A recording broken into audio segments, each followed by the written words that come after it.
Hello everyone, this starts a new video of something different. This 1968 Plymouth Roadrunner. Got to do a clutch. It really wasn't the clutch that went, it was really one of the three fingers that pushes, or that gets pushed by the fork, obviously attached to the throwout bearing, one of those forks below. So I've done a lot of work on this car before. It was a beautiful car. I've done a lot to it. And this is the start of something else, and that's getting that transmission out. I started removing some of the components, and there's, hopefully you can see there, the front part of the exhaust has been taken out, and there's the drive shaft. And there is the drive shaft on top of the milling machine. So I'm going to lift it up, show you a little bit more, because I am going to do this video. Yep. I'm not going to film the entire thing. It'll take way too long. But in the meantime, you'll get the grasp on how it's done. And what you have to do in order to get this 4-speed transmission out. One of the things I did end up changing on this a little while back, the gears in that rear to accommodate what the gentleman was looking for. But prior to that, I had the engine out. I actually painted it. Got a lot of engine work done to it that it needed. And there was a few other things that had to be done. I put a new fuel filter system in it. Actually, let's go to the back and I can show you that. And actually a new fuel tank. But there is the fuel filter, the fuel pump, aluminum lines, shocks. Oh, I also changed out both sets, or the full set of leaf springs. I put boiler exhaust in there. I didn't do anything, I didn't change the H-pipe or anything. That we just eliminated the exhaust that was in here and put these in. And as you could see, I ran the fuel line, and there was a return. But this return was in here before I got to do any work on the car, and I'm going to end up putting a bigger return, which you could see rolled up on the floor. It isn't quite inner diameter, not quite big enough. We can't get the fuel pressure to come down that's needed in the regulator. So it was suggested that I put a bigger return in, so that's what I'm going to be doing once I get this transmission out. Here is the short cross member. There are obviously bolts that you have to remove in order to get them out. One here, one here, one here, and one there. You will need one of those. I have two. One is that style, and the other one starts up a little higher. I like that one the best out of the two of them. And I bought that one at Northern Tool. And once again, not being sponsored, but I bought it at Northern Tool. One of the things you'll be doing is removing the bolts from the pressure plate off of the flywheel. The flywheel, when I put the engine back in, was resurfaced. And that wasn't that many miles ago. So we won't really have to do that again. I'll just make sure it's clean and there's no scars or anything on there. There shouldn't be, because the clutch disc did not actually break. And if you could see the movement, see that piece, that's the chunk that broke off. It's sitting right there in that slot. Yeah, that's broken right there. Pretty sure you can see that. So go around, you loosen up the bolts so that the whole assembly can come out. This rod right here, which has a bolt or nut on this side, that has to be taken out. And there are pieces in there. There's parts inside here, especially in here, where it attaches to the transmission. You got to be careful of that. Don't lose them. It's up in there. And once you do that, you can remove the rest of this adjustment sleeve right there and the spring. And then this way you could separate this section from the actual bell housing of the transmission. The starter has to come out. I'm probably going to grab a ladder, disconnect the battery, so this way I don't get zapped. But the starter has to come out. Yep. Anything on this side, other than the exhaust that's already out. I had to take off the speedometer cable. I already disconnected the pistol grip lever from up there inside the cab of the car. So that's been removed. So that's what's happening with this. So what I'm going to do is I'm going to grab a ladder, disconnect the battery, take the starter out, and once I get so far, I'll chime back in and give you the full feedback. Till then, stand by. Alright, I'm back, and there is the old clutch. And as you can see, these two arms are pressed up, and that one is pressed down. That's the broken item right there. So, sneak it out of there. I didn't want to take it totally out. That means I would have to take more of the exhaust down. I didn't want to. I knew I could save time, which then saves money. But I did have to take the part of the steering linkage down so that I could lower the engine some. As you can see, got a jack under it. Protected with heavy duty cloth right there. And I did clean and spray down the flywheel to make sure there was nothing on there. The new one is right there. Close to matching the same color as the car. But there's a new one. I am about to take that, open it all up and start putting in the place. It does come with the tool, neutral bearing, and I am about to put that in there. So once I have the clutch set in there, I will chime back in and show you. So stand by. Alright, I'm back. It's still about the clutch. And unfortunately, the one that we received, half-inch too small, that was on me. I did my best in measuring with a tape measure while the transmission was up and installed, obviously, and having the access cover off, getting what I could in there to measure that, eyeballing it, I thought it was 10.5 inches. But it's actually 11 inches. Half-inch difference makes a difference when it comes to mounting the pressure plate and everything else for the holes and all that to actually bolt up to the flywheel. Half-inch, kind of hard to see when it's up in there, and obviously the transmission is installed. I'm not making excuses, but the guy asked me questions. Is it a 10.5 inch clutch disc or is it 11? So I measured the best I could. And then the second question he asked was about the splines. I got the right count on the splines because I was able to see from one side to the other. So counting half and doubling it put me in the ballpark, and the spline count was 23. So that's correct, and actually I slid the new clutch itself over it and it fits just fine.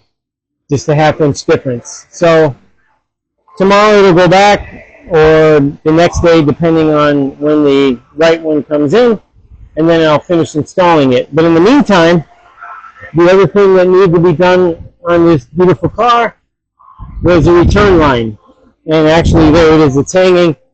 It's actually 1/4 inch inner diameter. I took out the stainless steel line with the inner diameter. I think it might be a little over 1/8 of an inch. I don't think it's 3/16. It's less. It's some metric size, but it's definitely smaller. A comfortable amount size smaller than 1/4 inch inner diameter. So that long piece is out from underneath there, and the new fuel line return is in place. And I got a clamp there, and it is connected right there. Hopefully y'all can see it. I'll tighten up. I got a nice comfortable line running around far away from the exhaust, and actually that will move a little bit as soon as that goes up. But I have it following the supply side, and I have it zip tied and hoses wrapped to where it gets zip tied to the steel line. It has a cushion so it doesn't wear a hole in it. And not only rubber line, but I also used loom because I don't have any more hose big enough to go around the outer diameter of that 1/4 inch line. So I have it all nicely, and then even right here going over the bracket right there, or under the bracket, and keeping it protected right around. I have it going through the hole in the section where the transmission mount gets bolted to, and I have loom going from one side to the other. I'm pretty sure you can see it. Even ran tape around it so I'd have an easier time feeding the hose through that structure right there, and then back to doing what I do and right up in there. And now it's hanging, and once the car comes down, I will finish hooking up that line, and that will be the end of that. Then I'll be able to, I hope, be able to better set the pressure to the carburetor with a regulator. There's a little too much pressure going into it, but it's backed off as far as you can get it, and it's still just putting too much in there. So like I said earlier, it was advised that we put a bigger return line in, and that's what I just did. And I'll stand by. Alrighty, it's the following few days later. I did pick up the new correct size clutch today, and it is installed. And it actually does come with a clutch tool. This goes into the flywheel. There's a bushing in there that goes into, and this lines up the clutch with the flywheel. And this way it's centered to the pressure plate. Pressure plate is installed, obviously, and one of the ways I do it, I'm sure most people that put clutches in, you don't tighten them up. You know, when you put it in, you don't tighten it all the way. You don't put it in, tighten it all the way. You get them all started, and you kind of cross back and forth like a star, and you turn them in a little at a time so that the pressure starts to go in equally. And then once they start to touch the flywheel, then you can crank them down and then torque them.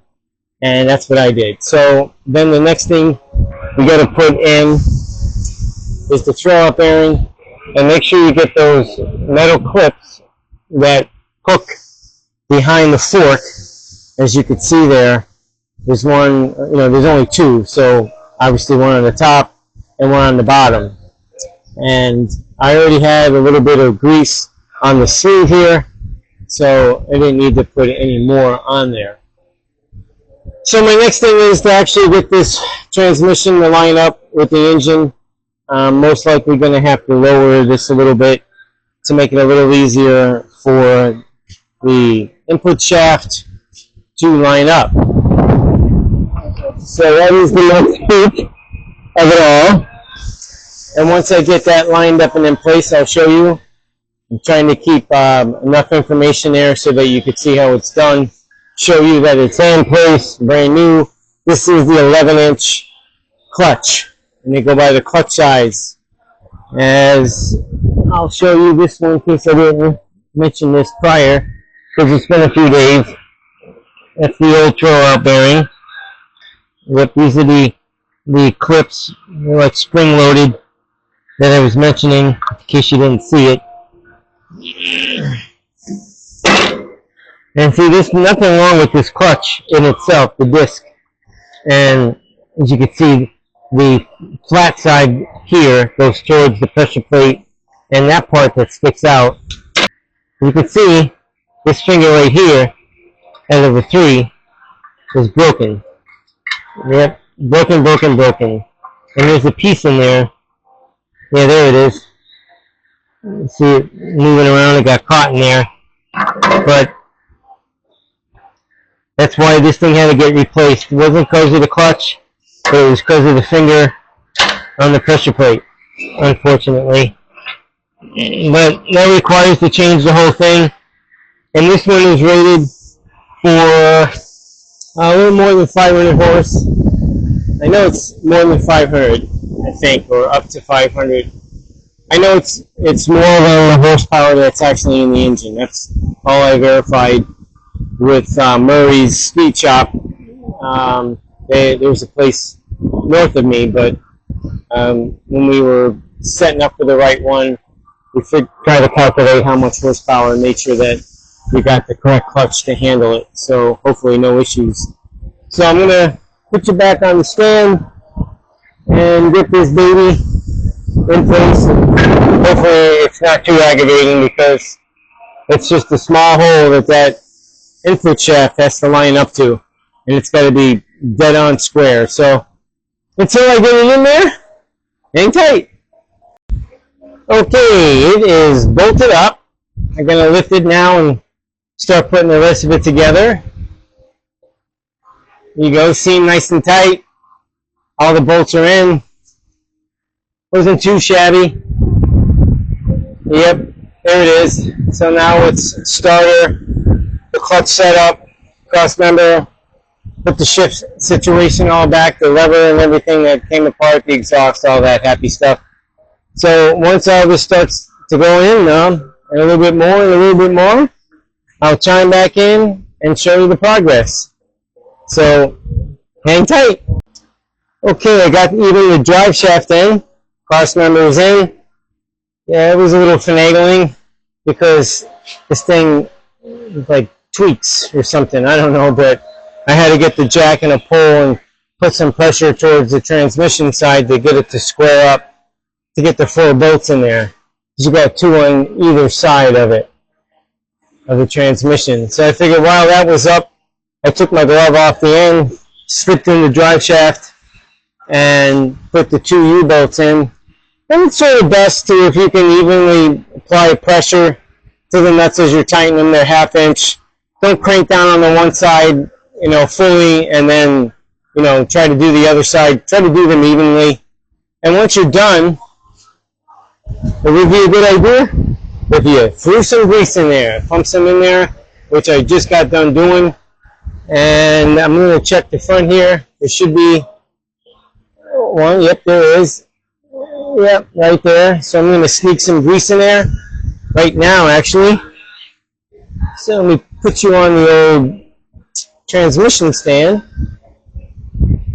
and get some grease in there.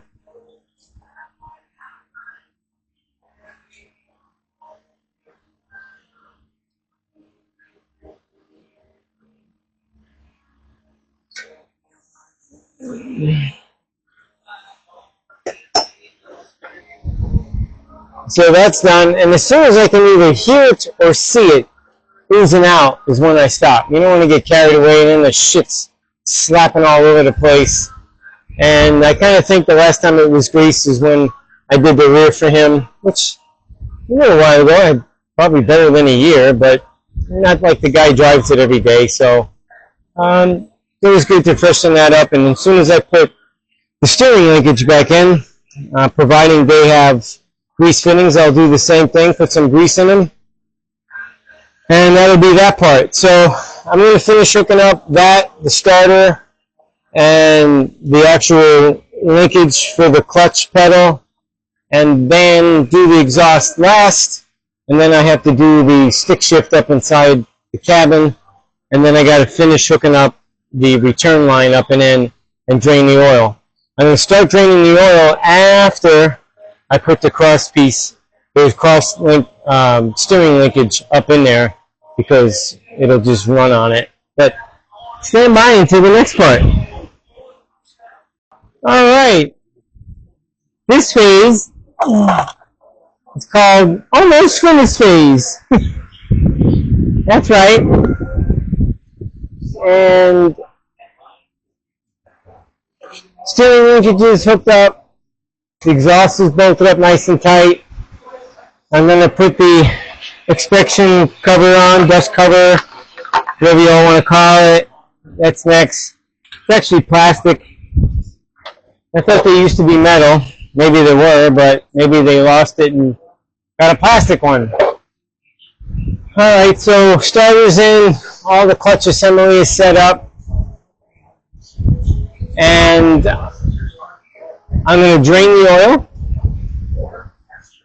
pull the oil filter, and once the oil is drained, obviously cleaning everything up, put the new filter in, and then I know I got to finish hooking up the return line, set the pressures, make sure we get them down to where they need to be, no more than 7 pounds on the carburetor and on the Holley anyway. Let's see, is there anything else? Because I know the drive shaft's in. That end of the return line at the tank side is done. Everything is greased. I greased these fittings here, all of them. You know what? I see that I can put some on the lower and upper ball joints. So I'm going to do that next. I should say after I put the inspection cover on. I've already pre-loaded a little bit on the clutch side, the fork, feeling the pressure as far as the freedom that I'm feeling right now. And then once I get into the car, if it needs to be adjusted a little bit more, that's easy enough. And that'll be done right here. I don't know if there's anything else that this client wanted me to do, Mr. Paul. He's on vacation. One of these days I should get fortunate enough to take one of those. And it'll probably be as long as his is. I think he said he would be gone for 15 days. You're going to have to do me one of those for someplace. I definitely need one. I don't want to lose it! But never the who. I think that might be it on this part of it. So, yeah. Change the oil, put the return line in, change the clutch, and I think that was it. So, once I put the inspection cover on, get that all done, grease up the rest of the fittings, and keep dropping more and more of the hardware. It's always a good thing. Yeah, at least I got it all. Yep. And worst case scenario, tomorrow I'll chime back in.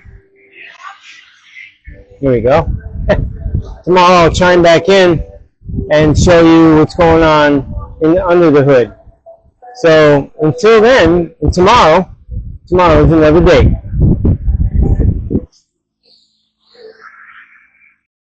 All right, I'm back, and it is about the 68 Plymouth Roadrunner.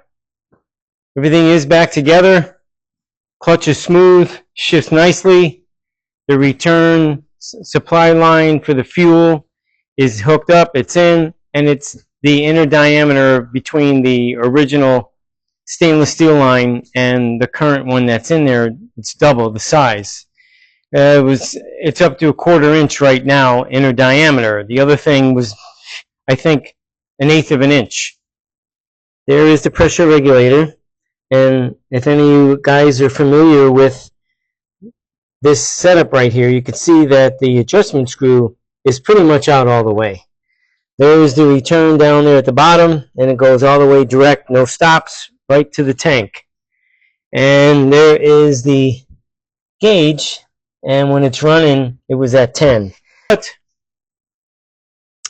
in due time, once I am done doing the next step, and I actually remembered, because I couldn't remember yesterday what I had to do. I didn't have to. The client said if you want to, if I wouldn't mind putting on these Plymouth vinyl on the side of the car. So I'm going to do that. I got my stuff ready, the glass cleaner and a nice towel there to make sure it's clean. But before I get into that, I heard some very disturbing news, and it's crazy what things are becoming. And that disturbing news is that Charlie Kirk, I'm sure some of you might be aware of him, very religious man, speaks of the Bible, and goes to colleges, and he has his I don't know what the heck it's called. I'm really not into all that, but I do watch him. I do listen to him. And he was shot at, not shot at, he was actually shot. You do see him, know of him. I would think that you'd like him, and it's just as sad as that young girl who was stabbed in the neck and all the other stuff that's been going on. It's just incredible of the amount of violence and what people are getting away with. It's got to stop. I'm sure everybody, regardless of what you think about politics or anything else like that, has nothing to do with politics. It has with the fact that just wrongdoing one human being to another, period. That's what it boils down to. Charlie, seriously, I know you don't know me. I personally don't know you, but may God be with you, man, 100%. I'm going to clean this up really good, take some measurements because there are 2 of these, and I want to make sure that the outer paper is cut the same so I can measure off that, or if I have to actually measure from the P in the Plymouth and the H down here the way it's covered, and be able to set it up. And when I set it up, I'm going to be using this yellow tape to mark where that has to go, and then slowly put it on. And that's going to be that part of it. So in the meantime, let me get started, and once I get to that point, I will chime right in and show you. So in the meantime, stand by. All right, moving forward, this is what I'm thinking about, and I believe it's going to work out really well based on the letter at the top, obviously in the P, the bottom of the Y, the distance between the top of this and that body line that I'm following, and the bottom of the Y to this body line down here is almost center. And based off the marker light here on the side, where this here, the P, would be in line with, figured that would set the balance because I believe the client wanted it from here forward. So that's what I'm doing. And the top of the H and the bottom is when you get over to where the higher point of the wheel well being open, it's close to being centered. It does. I have the car lifted up some so I can get a better view of it. And the car does ride at a certain amount of degree where the front end is down a little bit. It's that old muscle car look, which is great. So knowing that this body line runs pretty straight to a point like almost around here, and then it starts to curve down where it's following at this point up here, the top of the quarter, and does the same thing. So looking at this, I believe it's level. It's running pretty nice. It's running with all that. I don't know if it could be any different, shifting in one way or the other, or whatever, but I think that's very comfortable looking. And stepping back and looking at it from a distance, I believe it looks pretty comfortable. At first you might be thinking, depending on the angle, maybe we can tweak that down a little bit, but I think it wouldn't look right. So everything is clean. I did clean both sides. So what I did right here to set it up, I'm going to go flip and do the other side, and then I'll get a second opinion. All right, here I am. And the Plymouths, they're on. Other than peeling off my marker tapes, basically, like this. Yep. Now they'll sit in the sun tomorrow and probably on Friday of the little pinhead-like spots. The sun will do its thing. I was confirmed that from a good friend who does this on a regular basis. You know, obviously no one wants to see the little pinhead, little bubbles, but the sun will take care of it. You know, I'm not one to say, oh yeah, there's none of that stuff going on, but there is a little bit, and that's okay. I love the way it looks too. I'm glad he decided to do something like that. So, I'm going to take you around the other side, get the view. I did get his okay, the client's okay. When I set it all up, taped it, he loved it. So I went ahead and put it in its place. Yep, put them in their place. Obviously, how you read it. Here we go. So pretty. Car's at a little bit of an angle. But we got Plymouth shooting right across. Car needs to be detailed really well. But Plymouth. I like when you can read it like that, I think. I don't know. It looks good. You have the pistol grip 4-speed handles back in place. I had to do that earlier before I actually started. I want to make sure that transmission was in neutral. But everything is all done under the hood. She's beautiful. She really is. It's an awesome car. And beautiful wheels. Appropriate wheels for this time in the era of this car. Absolutely. Cragar SS's, can't beat them. They've been around forever, it seems like. But that's going to end this video, which today is Wednesday evening actually. I'm going to post this tomorrow morning. Yep. Which will be Thursday morning. Yep.